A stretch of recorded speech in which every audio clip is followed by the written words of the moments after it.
Hey everyone, VenisonHeadquarters.com here presenting to you how to make venison kielbasa, also known as venison Polish sausage or venison summer sausage.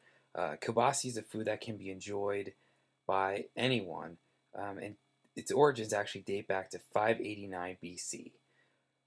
Known commonly as sausage to many, this popular item can often take traditionally inedible and unappealing foods and make them edible through processing of natural ingredients. Made from these natural products, such as casings, fats, and spices, kielbasa continues to be enjoyed by individuals all over the world every day. The process of making venison sausage or kielbasa or summer sausage is a straightforward process and can be done using basic equipment and commonly found ingredients. When following your favorite venison kielbasa recipe, be sure you're using clean and sterile processing equipment as well as fresh ingredients. It is best to process the kielbasa or the sausage when both the equipment and the ingredients are cold or chilled, as some game meats like venison tend to be much denser with connective tissue, which makes processing more difficult. In fact, one general rule of thumb to use when you're processing venison kielbasa is to keep your meat slightly frozen prior to grinding it in your meat grinder, in addition to adding 30 to 70% more fat to the recipe with either pork or beef additions. In any event, today we're going to talk about how to make venison kielbasa and the equipment needed and how it's done. So let's get on with it. So equipment needed. The first thing we're going to need is a venison meat grinder or a sausage tying machine.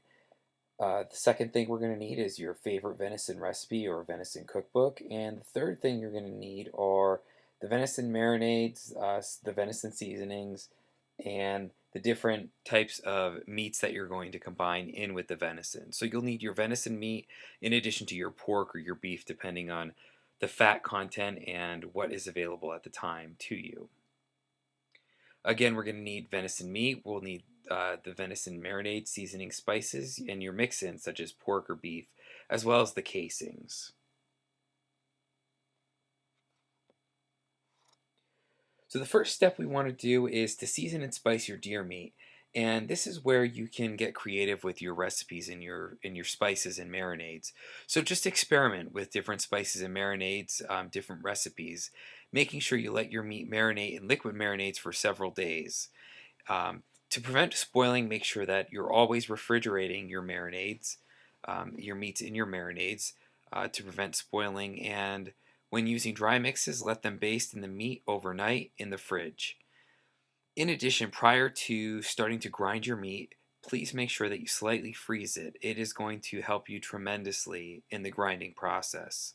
Otherwise, you may find yourself having to clean the machine several times, which can get pretty involved and can actually be a very big hassle. The next thing you want to do is to grind the venison meat. And to do this, like I said, you want to slightly freeze your meat prior to grinding. It's going to make it very, very easier, very much more simple to do the whole process if it's frozen semi. You're also going to want to make sure that your processing equipment and your utensils are cooled in order to keep the meat cool. And you're going to want to grind your meat with the juices and seasonings inside as you're processing it. So you're going to want to, once it's ground, you're going to want to mix your meat thoroughly when done. We usually do it by hand, but there are some heavy equipment machinery that can do this. And you're going to want to place it back in the fridge to avoid cross-contamination or spoiling. The next thing you want to do is soak your casings in water. So the casings are easily prepared by putting them in a bowl of warm water for at least half an hour. After you've let them soak for a while, you're going to want to run water through each casing and check them for holes. Any part that contains a hole or a leak you're going to want to remove prior to putting them into your sausage tying machine and stuffing them with your pre-made mixture. The next thing you want to do is to fill your casings. So you're going to want to stuff or fill them with your processing equipment, making sure that your equipment is cool at all times. First and foremost, you're going to remove the meat from the fridge and you're going to add it to your cool stuffer.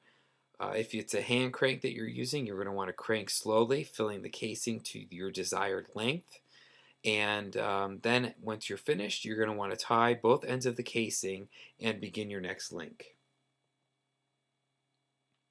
In addition, some people prefer shorter links rather than longer links.